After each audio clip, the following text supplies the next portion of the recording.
This is a conversation with Judyth Weaver. Hi, Judyth. Hello, Serge. So, Judyth, how did you get to do what you're doing? That's such a wonderful question. And in a very roundabout way, I might say. It also makes me feel old when I think about it. But I was, in the 50s and the 60s, I was an aspiring dancer in New York City and in San Francisco, really involved with movement. And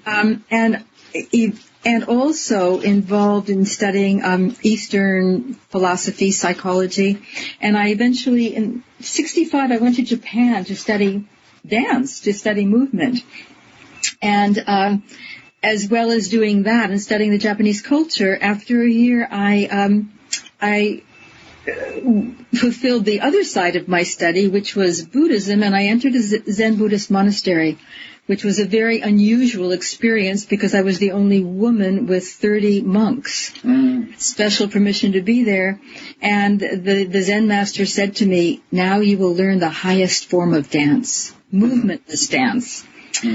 And I must say, by sitting still, I learned so much about movement, and myself, of course. And after 3 years, when I came back, to the United States, to New York, I knew I did not want to, my ego was not there to dance any longer, so I had time to investigate, to study two things that I had wanted to study before, and one was Tai Chi Chuan, and the other one was sensory awareness. And then I found myself at Esalen in 1968, studying and teaching both of those things, those practices. And then in the 70s, because of different changes in my life, I was a single mother by that time. I had been seen therapists when I was younger, and they were always talk therapists, and nothing ever happened. And I finally discovered Wilhelm Reich, you might say. And I went to, I discovered him by going to a family therapy clinic, and the man there said, I've been studying something new, and it's a different kind of therapy. It has something to do with the body, and I'd like to try it on you. And I remember sitting there thinking, body? This couldn't be bad. So I said, sure. So that's how I got into the field, you might say, but it was just for myself. It wasn't, after a while, after 6 months, I actually did notice a change in me, and I thought, wow, nothing else I had done really made such a difference, so I wanted to learn more. I started reading Reich, and I started studying Reich, and after a couple of years, my mentor said, hey, you go ahead and do this with other people too. I had never thought of becoming a therapist.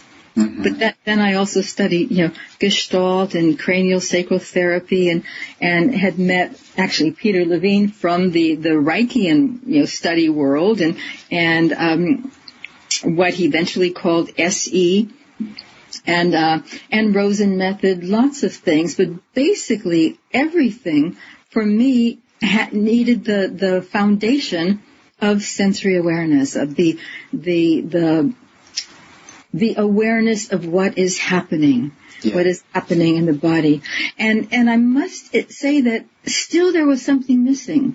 There was something missing for me, and me understanding myself, and also working with clients. And it wasn't until I found the pre and perinatal work that I could really say, okay, I've gone deep enough, far enough, back enough, now I can bring it all together.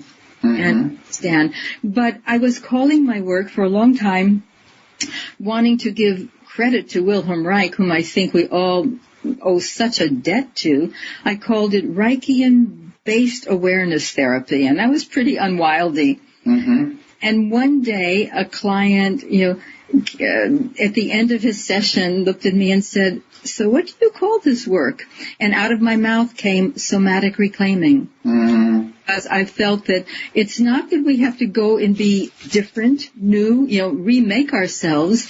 It's just that a lot of our own natural instincts are trained out, educated out, and of us. And eventually, as much as we want to be met, to be seen, to be, felt, to be understood, we stop doing that ourselves even. We don't feel ourselves. We don't see ourselves, in this busy life. Yeah. And for me, coming back to the simplicity and the integrity of, well, what is it that you are really feeling? Yeah. What do you feel? And it's not just in your body, it's what do you feel in yourself? Because, of course, as we all know, body and mind and spirit cannot be separated. So what are you feeling? Yeah, so that's a very nice sense of that homecoming to reconnecting not just with sensation, with awareness of what happens in the body, but the awareness of the whole self. Right, and not what is it that name? So many times you ask somebody, what are you feeling? And they say, I'm feeling fear, I'm feeling grief, or something. And of course, that isn't the feeling. Yeah. That's a name or a label we put on the feeling. So how can I know what you're feeling with your label? Because I know what I feel when I feel fear, but I don't know what you feel. Mm-hmm. So more than... So what does that fear feel like? Where in you do you feel it? What are your sensations? And then, without judgment, we can work. Yeah. Yes. Very basically, you might say. Yeah, so going beyond the words to get to the experience of sensation. Right. Yeah.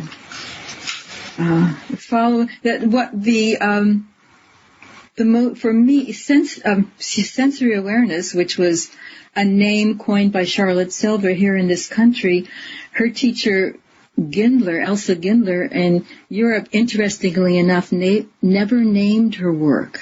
Mm-hmm. That the myth is that she said to people, "Oh, I just work with the whole person," but I'm not even so sure that she said that. She couldn't find a name for it. But the most important thing for me is that the non-judgmentalness of it. There's nothing wrong with anyone. Mm-hmm. It's just what's happening. And if anyone can become aware of what's happening, of how it feels, and if we don't like it, then we can make the decision to change. It's not me as the practitioner or the facilitator to tell anyone that they need to change or that or how it feels. So to help someone come to their awareness of whatever it is and then follow their instinct if they want to feel differently, then they can just, instinctively and with a great deal of integrity, allow the change to happen. Yes. And so maybe if we could talk a little bit more about how that happens, how people get into that sense of awareness. And I know you do that with individuals as well as you've done this with groups as well. Yeah. So, yes. Are you saying, shall I give you some examples? Yeah, that would be great. Okay. Well, one of the most interesting things that has happened to me very recently was I got an email from someone who several years ago anyway, I don't even remember what year it was my translator when I was teaching Rosen method in St. Petersburg, Russia. Mm-hmm. And she wrote me, I had never heard from her. I still to this day do not know her last name because I didn't ask her. And when it comes on the email, it's in the Russian script, so I don't know what her last name is. But she told me for the past 2 years she had gone to India with a group and had some very unusual, intense experiences, and she thought she was going to die. And since she's been back, she hasn't been able to breathe well, sleep well. She knows she's got a lot in her, and she'd been to many, many different people. And now in Russia, there are many, all of the Russian-based therapies, and then a lot of the Western ones have come there. And she said nothing has been able to help her, but just made her more tied up. And for some reason, I don't even know how she got my email. She's decided that I could help her.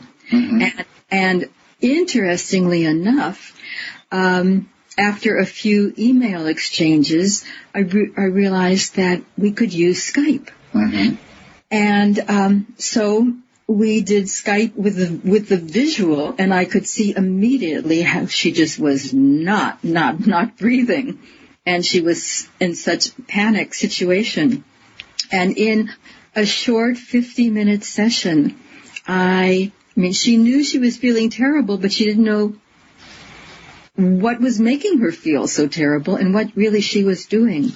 So with very simple things of the practice of bringing her to feel her breath where it was and where it wasn't, mm-hmm. and how she held it, she started on Skype, she started yawning, which to me is a great release mm-hmm. around the neck muscles and the jaw muscles in her mouth. And she could feel the difference. And that was the important part. She could feel the difference. And then she would talk and get tight again, and she could feel that and come back to the awareness, and she could really feel and have control of whether or not she was holding extra tight or allowing her breath to be easier. Mm. So that was a wonderful, very, very simple session. Mm-hmm. I was impressed that we could do so much at such a distance. And since then, several emails, she says, well, she's sleeping a lot better. She's crying a lot. Mm-hmm. Now all these other feelings that she realizes she's been holding down are coming up, and, can we work further? But it's such a high-tech, modern way of doing somatic, psychotherapy. I thought it was quite interesting. Yeah, that you were able from there to actually be able to observe the body. Yeah. And help her access the feeling. Well, I couldn't observe much of it, but of course the connection with the breath is central, and so I could see enough of her. I had her move away a little bit from the screen so I could see her whole torso. Mm-hmm. Mm-hmm. Good. So that's about the awareness, sensory awareness, and you mentioned that a lot of your work clicked when you introduced the notion of pre and perinatal. Yes. Basically, when people ask me what kind of people I work with, I jokingly say, I work with big babies and little babies.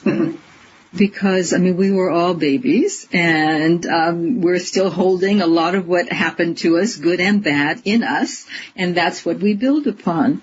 So it's not really such a joke. But the understanding and awareness. Well, I'll go back to this client. One of the first things I asked her was about her birth. Mm-hmm. And the fact is that she had basically been abandoned by her mother at I think it was 2 months for a couple of years, and is still angry about that. And so something in India happened about abandonment, and wow, there's the connection right there. So the understanding of the different stages of gestation, as well as early infancy, the first several months after, not only of the prenate or the infant, but also what happened to the parents, mother and father. Mm-hmm. All have an effect on this child, and it doesn't begin or end at birth. It's a process. So not necessarily having to do anything about it, but studying it gave me a greater understanding of the whole picture. Mm-hmm. And repeatedly, just that knowledge and acknowledging that aspect of our lives that most people don't really look at. Certainly the average medical profession doesn't. Life begins at birth or whenever, wherever or how. I can give a quick example about how deeply this affects us. Many years ago, I was working with two other colleagues, and we would see infants and their parents. And a 3-month-old came in with his mother and father. And he was sleeping, and the parents said, the birth was fine. There wasn't anything difficult at all. They just wanted to, have our opinion because they knew one of the other practitioners. And this baby was gorgeous. And so we said, okay, just tell your story. So the mother sat in the rocking chair with this baby sleeping and the father right next to it. They were a beautiful family. And she was telling the story, and she said, and when we first found out that we were pregnant, my parents wanted me to have an abortion. And the baby startled. His arms went up, his eyes got really, really wide, and we said, quickly, tell him, the truth. And she said, but I didn't want to do that. I only considered it for 2 minutes. And I said, tell the baby that. And she said, I really wanted you. I only considered that for 2 minutes. I would never think of this. And the baby went right back to sleep. Basically, he never woke up except for that startle with those words. I mean, there wasn't, abortion ideation was 2 minutes in this woman's mind, and it affected the baby. About a year later, it was still affecting the baby that much. So it's like everything the mother goes through, the baby is marinating in the hormones, whether there's stress, whether there's happiness, whether there's doubt and ambivalence. And we in the pre and perinatal field really believe that affects us in so many different ways. And I'll never forget that little child. He never woke up during the whole session. He was peacefully sleeping except for that one big startle. And so do you feel that the child was responding to the words, or was responding to maybe some energy in the mother's voice around these words? I think that he was responding to more than just the words. I mean, with the mother saying that, she may have become tense she was holding the baby. So she may have become tense in her hold of him, or that memory in her.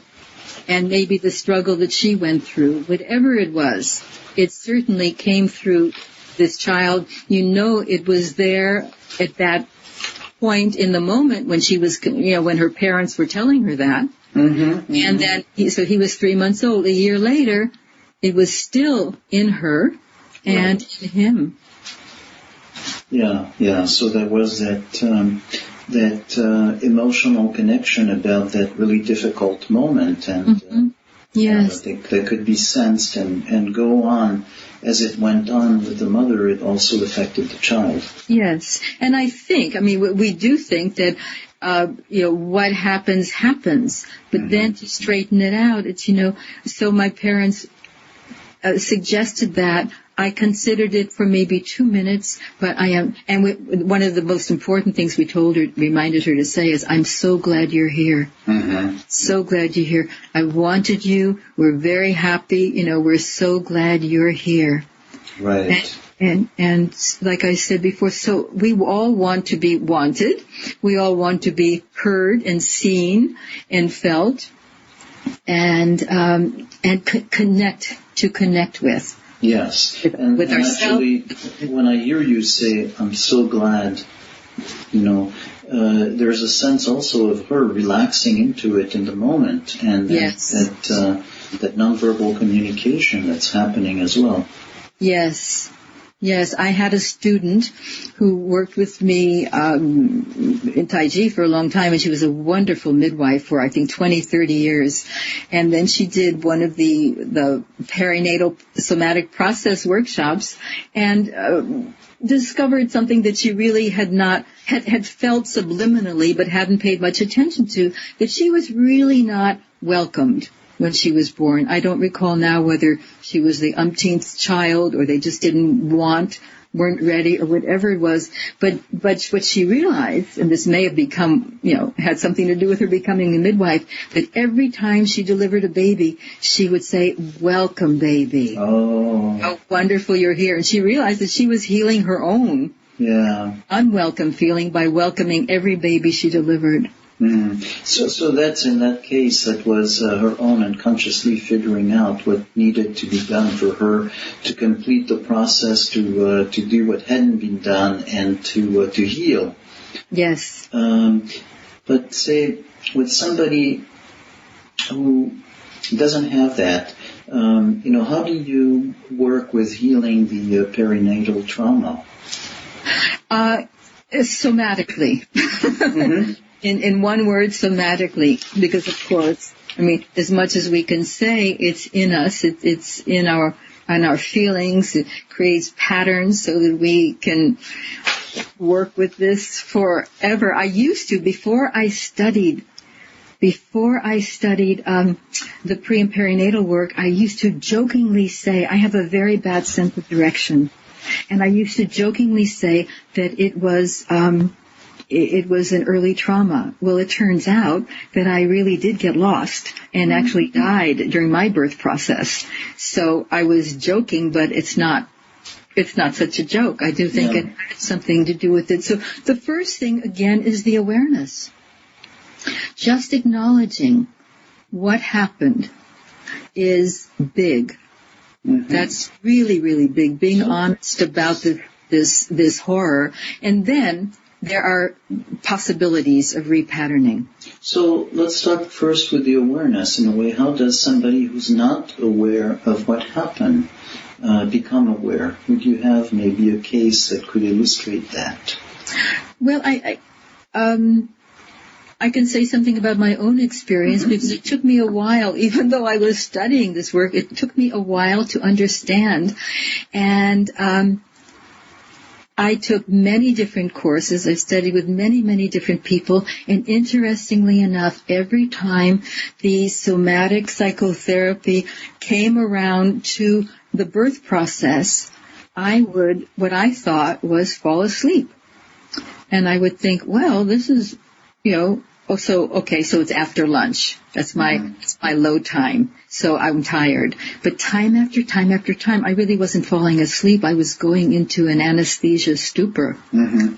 And it took me a long time to catch on to that.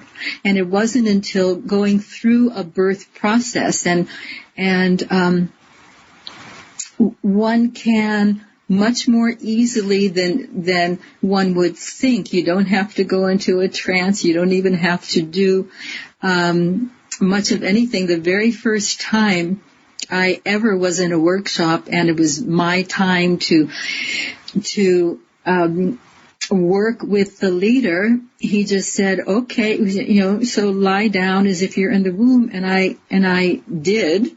I've done this many, many times working with other people in other modalities. This was the first time. This was, in utero and birth. And that was that for a long time. And finally the teacher said, I have never seen anyone lie so still for so long. Mm. And there was the beginning of an amazing unraveling of all sorts of things.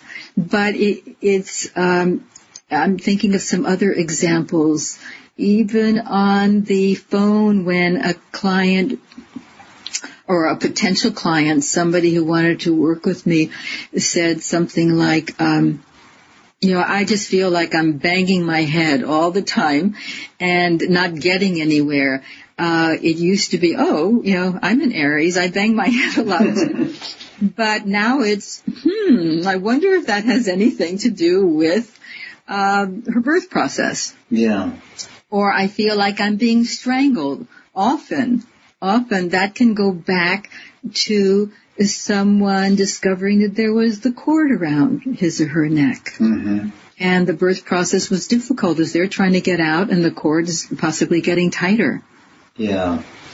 So as our words, as we in the somatic world know, are very descriptive and sometimes mean a lot more than just the words mean, but terms like that, they don't tell me anything for sure, but they certainly make me wonder and want to explore a bit more. Yeah. So some of these things, including the choice of words, point you in a direction.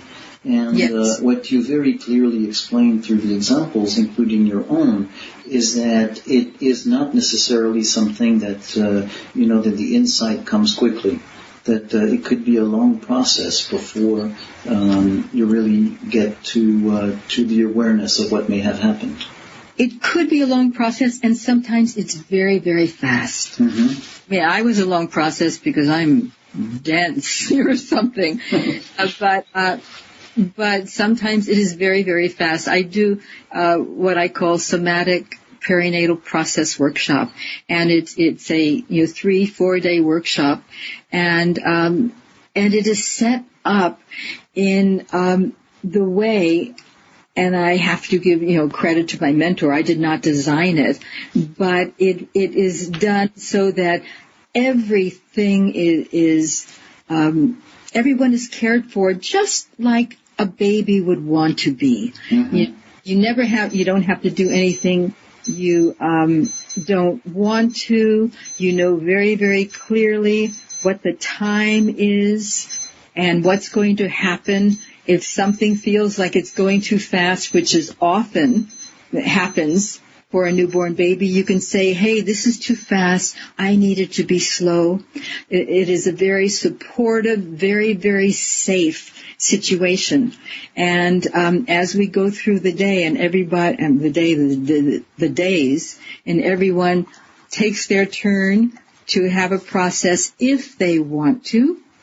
Sometimes the important part of the process is not having to do anything. Mm-hmm. The person gets to, I see it, healing and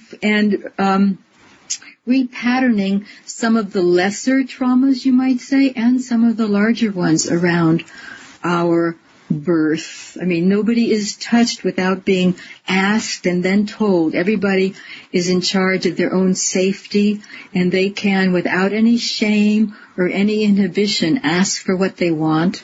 That doesn't mean they'll get it, but they get to ask and get an honest answer. Mm-hmm. It's a very wonderful process of allowing us to take some time and to go back and maybe heal some of that. So could you maybe share an example of what this repatterning could involve? Well, sometimes it is the process of actually choosing your posture and going through a birth process, mm-hmm. And being met and being responded to, and eventually get what you need, what you want, from the adults around. Let's see, it might, other than that, be just wanting to talk to someone, and say or ask questions. To do one of these process workshops, there is an extensive questionnaire, mm-hmm. that the person fills out. And, there's research. Is there anyone around who can tell you anything about the birth? And asking if parents are still alive, the mother and the father might have two entirely different impressions, mm-hmm. birth process. And then, of course, the baby has another one, and maybe some other members of the family have other ones. But gathering that together is very helpful for the person. And as I said, one of the most maybe surprising things is sometimes a person, takes the time out, does this research, comes to a workshop ready to be here for 4 days, and actually does nothing. Meaning, doesn't have to have her or his process. Everybody participates in supporting everyone's process. Mm-hmm. But I have seen such a wonderful enlightening, you might say, when somebody says, I'm not going to have my turn. I just want to sit here and be with you and support or something, or things are going too fast. Well, for instance, babies who are induced.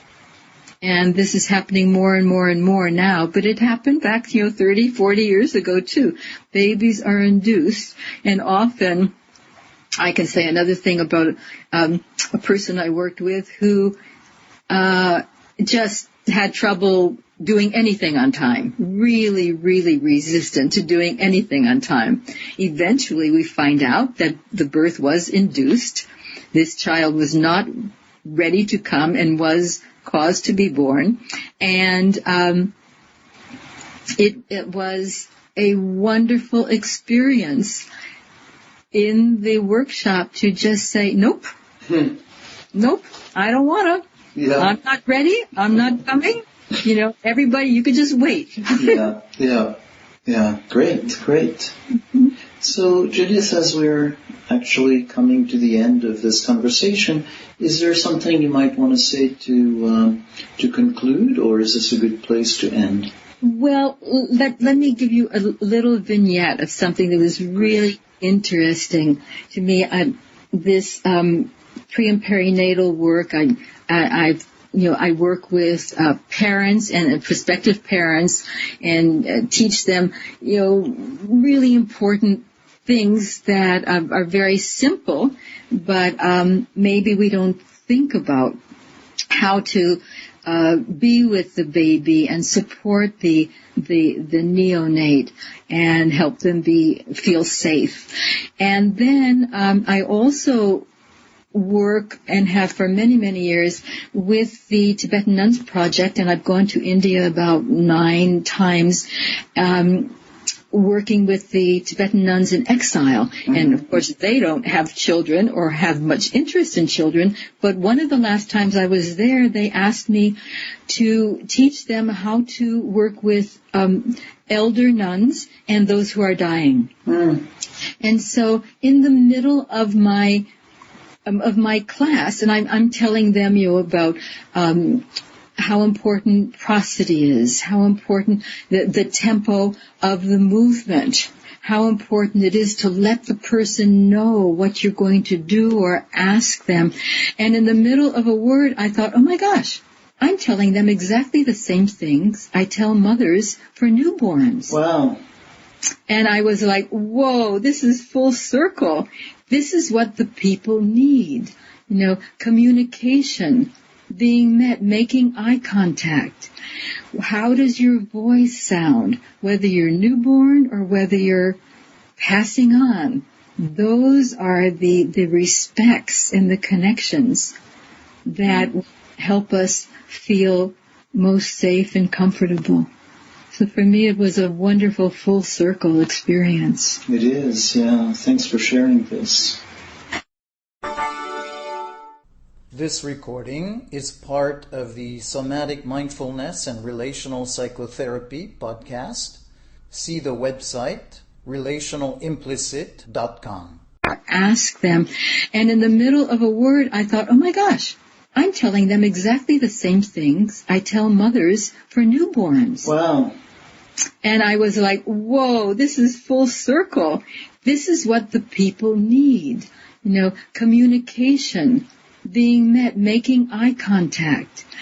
How does your voice sound, whether you're newborn or whether you're passing on?